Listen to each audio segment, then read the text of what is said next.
Hey everyone, this is Tom Singer. Before we get started with today's episode, I want to inform you about a special offer that I have to join a brand new group called My Sales Call. If you work for a small business or if you're a solopreneur, having some people to talk about ideas and best practices and to have a focus and accountability around sales is so important. It's so easy to get caught up in the busy work that we don't do what we need to do to drive the sales in our business. So I have started a weekly call where people can get together and share ideas around sales and then make a commitment to the group of what they're going to accomplish for the next week. It's just like if you work for a big company, your sales manager would have a weekly sales call. This is your sales call. Go to mysalescall.com to find out more and sign up today. Welcome to the Cool Things Entrepreneurs Do podcast with your host, Tom Singer. In each episode, we explore the interesting lives of business leaders, entrepreneurs, solopreneurs, and others who have a healthy dose of the entrepreneurial spirit. It is time to explore something cool. Now, here is your host, Tom Singer. Hey, and welcome to another episode of Cool Things Entrepreneurs Do. Thank you so much for pulling your chair up to my virtual Cool Kids table. Started this podcast now. We're closing in on 6 years because I wanted access to really interesting people from a variety of backgrounds. You know, if I just interview a bunch of speakers who have written books, then it's like a little bubble of people who are like me. If I just interview a bunch of other podcasters, who cares? So I like to talk to people who are business owners, entrepreneurs, solopreneurs, business leaders, and people who have jobs who just have that entrepreneurial spirit. And today, we're going a little bit out of the normal box because we have a spiritual catalyst. Now, I'm going to make him tell us what that really is all about, but I met Art recently. His name is Art Giser, and he has a background. He spent 11 years managing a research lab for the University of California. He also has spent 30 years doing like executive coaching for Fortune 1000, Fortune 500 executives, talking about leadership and doing things like that. But he also is someone who does energy work. And I'm curious in all this stuff because one thing I know is there's a lot of entrepreneurs out in Silicon Valley and everywhere else who do all these things. I know there's a lot of Hollywood actors who are very into different sort of spiritual practices, but a lot of people don't lead with those. They don't come out and talk about it. And so I actually told Art before I would have him on the show, he had to do an energy work session with me so that I knew what it was all about. And I can't say that I've had some life-changing experience in the last week since we did that, but it was very interesting to go through, and I thought this way I can interview him and kind of know what he does. I will be honest, we didn't do it in person. We did it over Zoom. He's about 1,000 miles away out in California. Still a very interesting process. I probably have a lot to learn about it. But hey, Art Giser, welcome to Cool Things Entrepreneurs Do. Well, thank you. It's good to be one of the cool kids. I'm thrilled about that. I don't know. You strike me as you were at the cool kids table in high school. Somewhat. I mean, I would have been one of the nerds, except for that I was a 3-year letterman in wrestling and I played football. So, you know, if you're a boy, that saves you from being, you know, getting beat up and being a nerd. So you're just the smart jock, right? By the crowds. Yeah. So I don't read the bios that like PR people send. So why don't you give us a little more detail about your background, where you started, and what got you to where you are today? Yeah. And so since I was really little, I was fascinated by two things. One, I read lots of science fiction even when I was really little, and I wanted to be a scientist when I grew up and work with radioactive materials, which I actually ended up doing. But I always was also fascinated by the mystical, the powers of the unconscious mind. When I'd hear about things like telepathy, just on some level, I knew it was real. And so I always had this like very logical, when I was young, people go, you ought to be a lawyer when you grow up, because I just would take everything people would say and just really dissect it logically. And but I always was fascinated by the other realms that often people think are opposed to one another, and I don't believe that at all. And then I managed this research lab. We were investigating the effects of estrogen and progesterone on the tissues in a woman's body.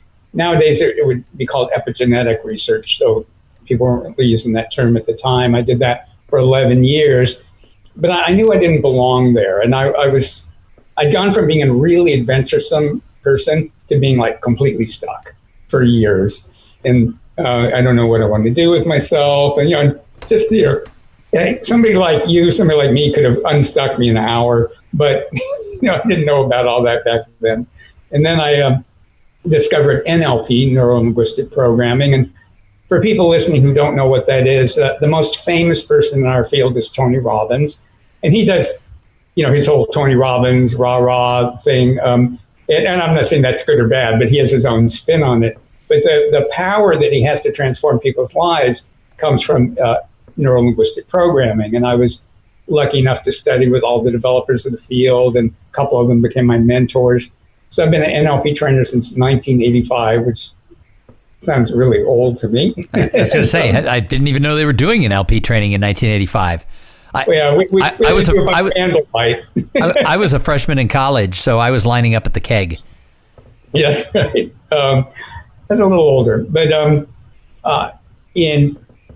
the people that I studied with were also, it was in Northern California, in Marin County, north of San Francisco, when the big NLP centers was there. And so there were a number of people that were into energy healing and psychic development stuff. And people started teaching me things. And this one woman invited me, this psychic and his wife were visiting town and doing a little thing. And because we don't have much time, I won't go through the whole story, but this guy, I came in late, everybody's sitting in a circle, get to ask him a question. He's got his eyes closed. So he doesn't know anything about me. And I asked him a different question, and he proceeds to tell me my biggest fear that I had never mentioned to anybody. I still don't mention it to people. And it probably didn't sound like a big deal to anybody else, but my jaw was probably like, and then he goes, you don't have to worry about that. And I felt like this weight come off me. And he was teaching a workshop the next weekend, so I cleared the decks, took it, and then I've never looked back. And over the years, what I learned is that you could do miraculous things with the NLP in terms of transforming people's lives. You could do miraculous things through the energy work. And then I started going, well, what happens if you put them together? And that was the birth of the field I created, which I call energetic NLP, which brings together NLP, spiritual principles, transformative energy work, and intuition development and healing energy work. And so I'm one of those people, I don't have allegiance to anything. I take the best of everything I've learned and gratefully, and then we've developed, my students and I over the years, our own concepts and processes too. Interesting. So what made you sort of go into this entrepreneur track, kind of earning your own way in the world around this energetic NLP and being an energy, I don't know if healer is the right word, but one would say, is that really a job? It's probably not really a job, which is why I had to start a business. In that time period when I was really stuck, a woman named Shoshana, who'd been my first girlfriend in college, said to me, because, Art, your problem is you're looking for a box to put yourself in. I was looking for a job. And she went, you're an unusual person. You're not going to find the box. You're going to have to build it. And it was one of those things, I could feel the truth totally in my body when she said that. But it took me years. I didn't know what to do around it. And then when I started studying the NLP and then the energy work, I realized I could just start doing workshops and seeing clients. And so things just kind of evolved. I'm not one of those people who, from the age of 3, were going to start their own business. In some ways, I wouldn't say I have an entrepreneurial bone in my body, other than that I wanted to do my own thing. And I like freedom. I like creativity. Then I realized, to really do that, I need to make my own thing. And I have at times had sponsors and promoters and a lot in London. London's kind of home away from home, and in Brazil and France and other places. But basically, I realized I really need to have my own business in order to really do what I want to do. So I kind of love the line that was her name, Shoshan. I love the line she gave you that is, you're not going to find your box. You're going to have to build it. Isn't that great? I wrote that down, and I think I will quote you on that. I think that is a a really important thing, especially kind of in today's world where so many people are in sort of career flux and seeing different things, that they thought were going to be a certain way being changed out from under them. I think that's a really, really powerful statement. Oh yeah, she is an amazing woman. No, we're out of touch now, but it was one of those things when she said it, I could when you just feel it completely in your body, like this is the truth. I'll be honest. I actually shuddered. I felt it in my body when you said it, because that's honest to God. People have always said to me, how did you create what you've done the last 10 years? And I remember when my older daughter was, after her freshman year in college, there was a gentleman who was like a junior. He was interning in Austin, and we took him out to dinner. They weren't dating. They were just friends. But we took him out to dinner. And that night he told my daughter, your dad's one of the most interesting people I ever met. And I thought she was making a joke about me, because my daughter and I kind of barb each other a little bit. Right. And I said, and she goes, no, that's what he said. And I'm like, this was a kid who went to one of the most prestigious universities in the country. I'm like, why would he say that? She goes, well, his dad's a lawyer, studied law.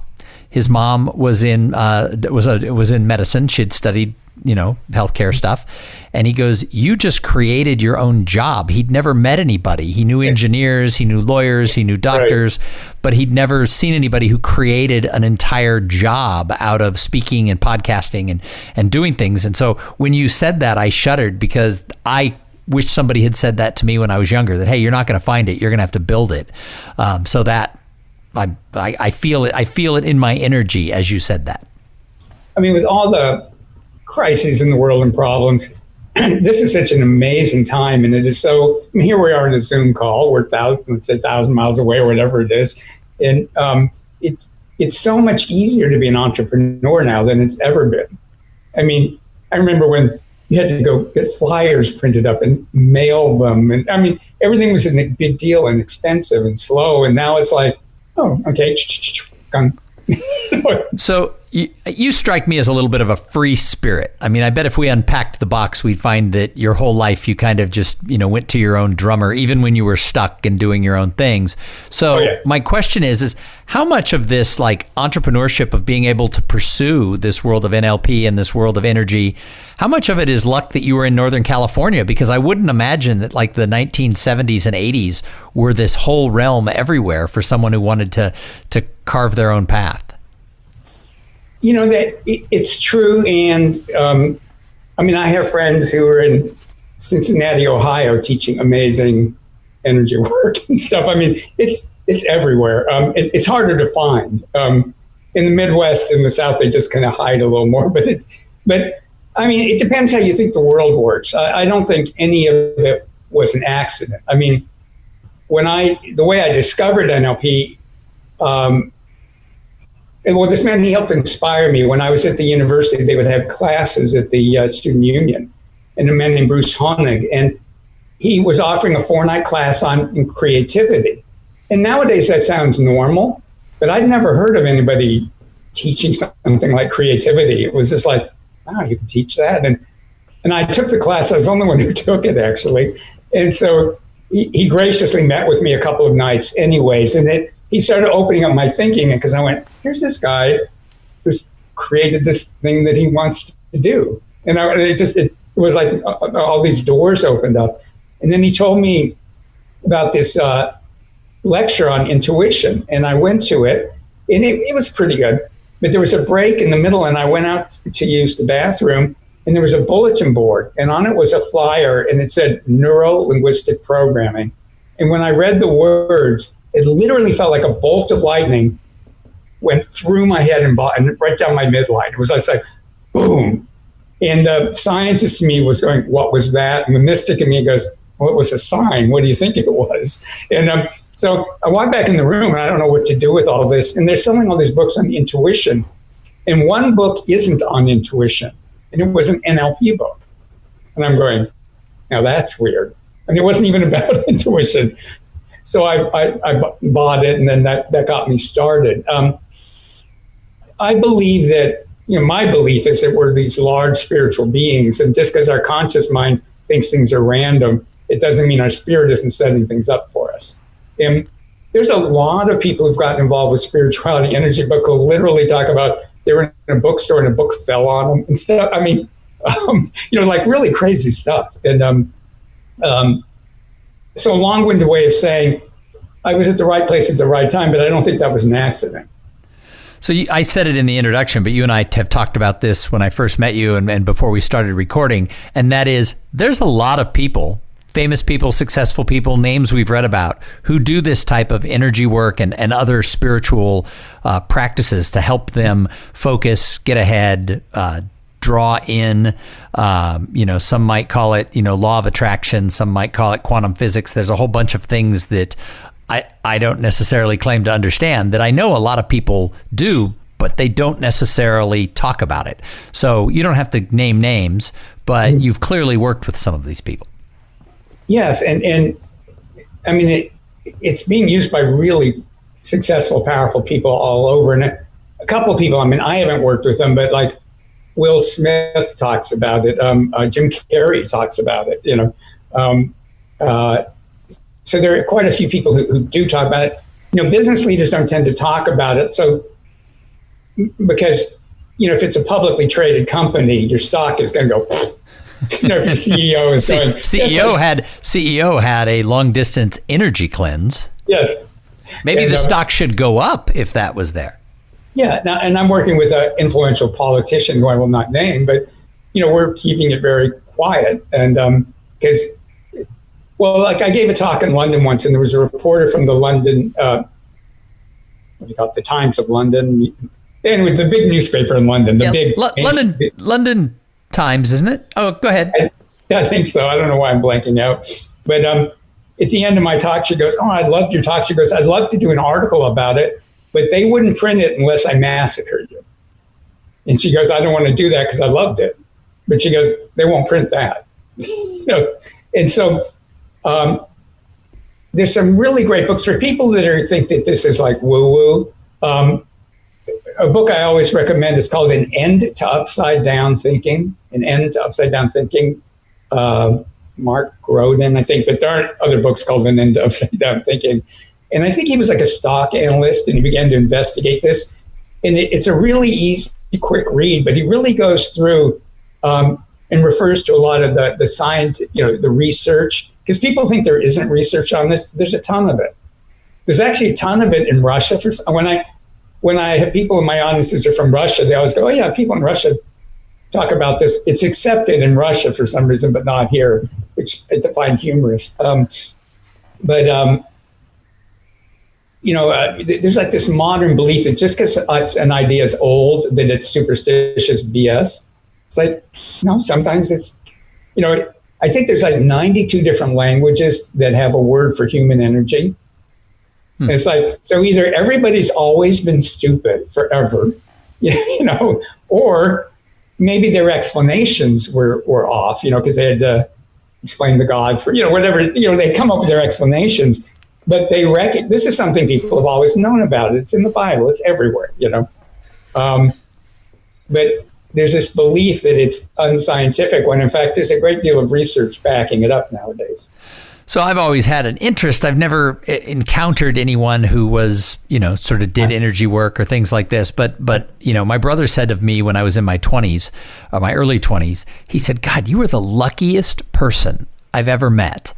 And a couple of people have pointed that out to me, that things tend to happen. And I've always felt there was some sort of an energy flow that caused that, if you want to put it in quotes, luck. Yeah, exactly. It's, yeah.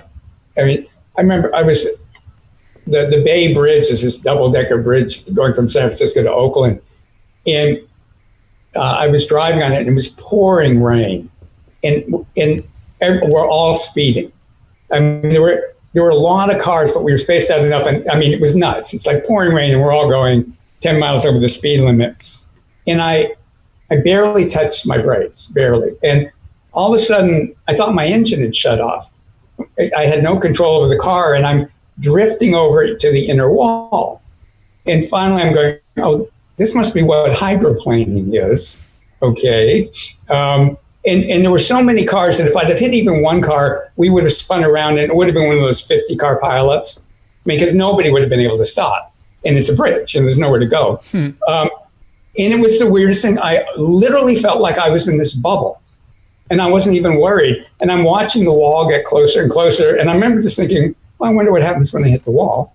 And luckily they had a curb-like thing coming out. It was probably for workers to walk on. So instead of hitting the wall, my tires hit that, and I bounced another 2 lanes back to the right. And then I got control back to my car. I mean, nobody even flipped me off. I mean, nothing happened. It wasn't until I got to Oakland, got out of the car, went, but I literally felt like I was in this bubble, and I just felt like I'm safe. It was the weirdest feeling. So if someone's listening to this show and they're like, okay, I kind of have this feeling about this stuff. I kind of, I kind of have a feeling here. How do they even find out about it? How do people find how to tap into this energy? Well, my recommendation I have a free, it's about an hour video, and it's called 3 Energy Processes You Absolutely Need to Know. And what it does is in it, I give some of the basics of energy work, and I teach 3 energy processes that I believe every person needs to know how to do, and that will really enhance your life. And I'm into ease. I'm kind of lazy. I'm like a lazy type A person. Somehow I've developed a type A life, even though I think I'm essentially lazy. But so I look for like easy, powerful ways to do things. And in that hour, people will learn. They'll go through them with me, but they'll learn to do some really important work with their energy, and they can get to it. So the field is called energetic NLP. So if people go to ENLP, and then the number 3.com, then they can access this webinar. And that would be a really, really great place to start. And I want people to know, if this isn't faith healing, you don't have to believe it works. Try it out. If it doesn't work for you, fine. But they'll be learning a lot of things. One of the things they'll be learning is, now we know from physics that we do have energy fields. We actually know this is true. People have said it for thousands of years, but there was somebody in India, I think 5,000 years ago, who talked about bacterium and viruses. He didn't use those words, but he knew there were these little invisible things, and that's what got people sick. And it was like, I think it was either 3,000 or 5,000 years ago. But he was predicting coronavirus. Yeah, corona. But what people have known forever is we have this energy field in and around our body. Like I said, there's 92 languages that have words for this. And like every other part of our body, it gets dirty. So if you look at your hands right now and think, what would your hands look like if you never washed them in your entire life? There'd be all this stuff on them, and you wouldn't be able to move much. But also, you would think that was really you. You would think all that gunk, you go, oh, this is Tom. I go, this is Art. And then if you fell in a lake by mistake and it washed off, you'd go, well, what's this weird stuff? And you go, oh, actually, this feels better. And, oh, this is me. That wasn't me. Well, in the same way, people are absorbing energy. It started in the womb. We're constantly absorbing energy from other people. And that energy, so the way that people are hearing us right now is through energy. The only way people can communicate, period, is through energy, whether it's because we're moving molecules in the air when we're speaking.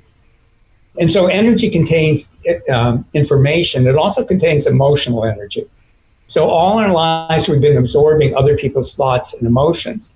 And anywhere people in their life feel limited, or they feel unclear, like they can't make a decision, or if they have an emotion that they've worked on it, but they either have it too often or they don't handle it well. So, I'll have people who go, I'm an anxious person. I've always been an anxious person. I think it's just my DNA. And I've learned to take deep breaths and I can control it, but I'm really an anxious person. So they learn to handle it. Well, there's about a 99.999% chance the reason they can't heal it is because it's not their energy. Because even in the womb, if our parents were anxious, we'll start absorbing their energies. And then the conscious mind's major function is to try to make sense of the world. And so we make up all these reasons why we feel the way we do. And like I say, I did scientific research for 11 years, and it cracks me up how some scientists, they try to make everything's DNA. even things that don't, like two twins separated at birth and they both marry women named Betty. I mean, there are a lot of cases like that. And they'll go, well, it must be in the DNA. I'm going, yeah, there's a gene. They're going, you will marry a woman named Betty. They have the Betty gene. Yeah. I mean, it doesn't make any sense at all. And but if you go, we're absorbing each other's energies. And in fact, a friend of mine who at first we were good friends, but he thought this was nonsense. He's an identical twin. And then he started telling me about, my brother and I, at times we'd know what the other one was thinking, or if something happened to them, or if they got hurt, we'd know. And I go, well, it's like, so you've experienced it. So again, what I do isn't faith healing. But I will point out that some of the top physicists who ever lived talk about this kind of stuff. Some of the top scientists poo-poo it. But what's funny, in that book, in the end of Upside Down Thinking, they'll have these top scientists going, well, it can't be real because then we'd have to change our models of science. I mean, they say these ridiculous things. And then these Nobel Prize winning scientists going, talking about how they know it's real. So I've got an interview coming up, I think, right after yours with a gentleman named David Adelson, and he was trying to explain quantum physics to me, and I couldn't understand it, and in the way he was describing it, and he told me I didn't need to understand it, and that if people work too hard to understand it, they'll miss it. And I'm like, but wait, I want to understand it. Well, there's some quote, and I'm butchering it, but from one of the great quantum physicists was talking about some of the concepts, and he goes, something to the effect that if you think you understand this, then you don't. Well, that's good because I don't fully understand it. But like I said, I definitely think it's there. And when we did our session together, one of the things you said, and I don't know what it means, but it stuck in my mind a week later, was that for someone who had never done any energy work, I had more of my own energy free and clear than other people do. And I don't know why, but I thought, well, that's either made up crap or it's interesting or yay for me. I didn't know what it really meant. Yeah, and it comes back to this idea that we absorb people's energies. And most people that I meet, even people who do energy work, I mean, they're so, when we get stuffed with other people's energies, we literally force our own energy away from ourselves. And for whatever reasons, I can speculate on it, but for whatever reasons, you're much better than 99% of the people I meet in that way. And also, if you think about people like Michael Jackson, some of these famous people who get a little weird. If you think of what is it like when there's millions of teenagers focusing their energy on you every day? Unless some people consciously, unconsciously have figured out how to deal with that. But the people who don't, they get crazy because it's not that the energy is bad, but other people's energy isn't yours, and it's confusing. And like I say, I'll work with people who've had lifelong problems with an emotional state, and then we'll clear other people's, let's say it's anxiety, we'll clear other people's anxiety out of their energy field, and all of a sudden it's like, oh, that's completely different. They still can feel anxious, but you can handle your authentic emotions. You can't handle other people's, you can at best handle other people's authentic emotions, but it's really difficult. And a lot of what's happening right now, as we're recording this with the coronavirus pandemic, is there's so much fear around. I mean, people are amping up their fear because they're absorbing all this way beyond obviously a certain amount of fear is reasonable, but I'll talk to some people who are just terrorized and it's for no reason. So I've been reaching out to a lot of my friends and peers and clients and past clients and just saying, how are you doing? Just checking in. And interestingly, I've had about 3 conversations where I've gotten on the phone with a friend who is literally on the verge of tears. They're so petrified about either the virus itself, the long-term negatives to our society, or their financial situation, that they're shaking by it. And I've sort of taken, this decision that I don't have an unlimited pot of money. I'm not one of these people who was prepared for, a year pandemic. But all that said is there's nothing I can do to change it. And Right. so I've had sort of this attitude, like I'm just trying to be positive and remind people, if you need somebody, reach out to them. And if you don't need somebody, reach out to them because they might need you. Well, I've done a series of energy sessions online helping people with this. And I've been getting all these emails like, this is the first time I've been able to relax and I feel so much better. I feel empowered. And so anybody who's on my mailing list, and if they do sign up at that ENLP3.com, they'll be on my mailing list. I'm making available these webinars and they can be used for other things in the future. Hopefully some people will be listening to the time when it's not relevant, but you can change the topic in your mind. But we're going through and clearing out other people's emotions and disconnecting from this enormous fear, and which I find, again, a healthy respect is good, and a certain level of fear is good. But people who aren't afraid to get in their car and drive around, which is also dangerous, or walk down the street, or a million other things, are terrorized about the coronavirus. But a lot of it is when you absorb other people's fear energy, you can try to handle it, but you can't heal it or solve it because it's not yours. So it just keeps operating, and then it amps up your own fears, and then you actually you attract in more of that energy, and people get these incredible cycles that are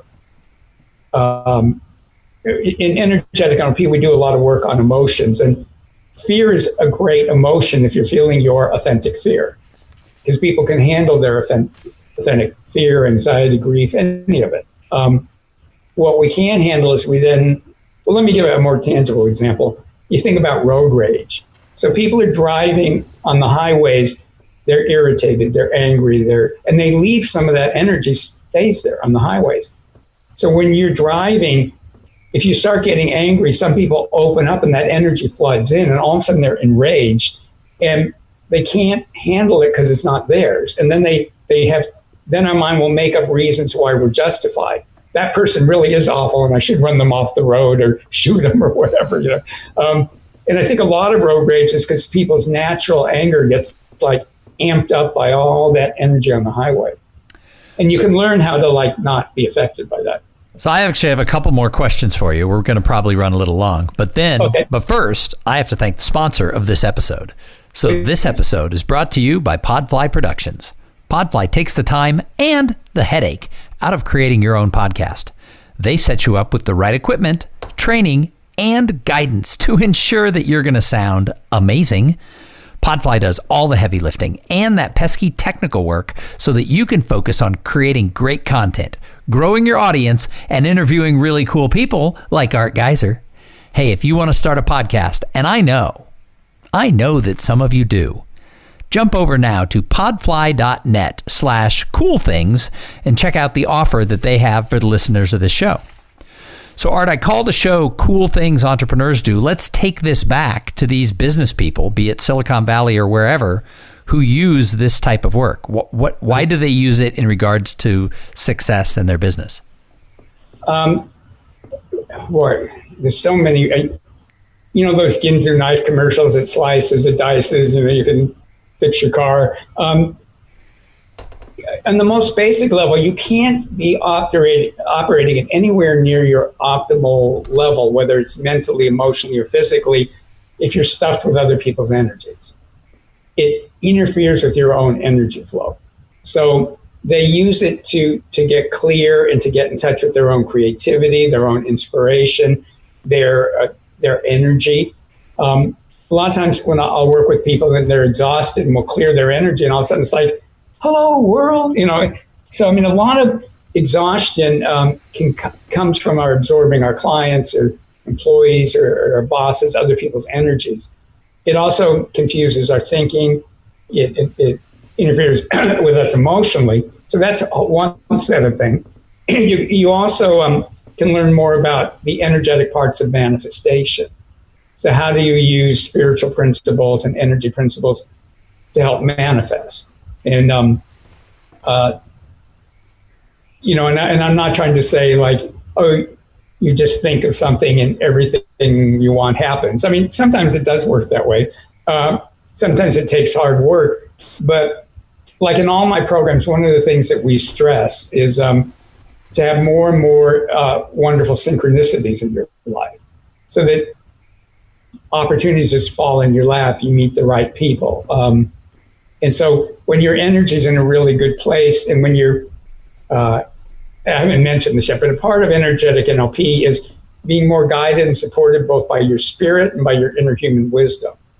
When you do that, then you tend to make really good decisions.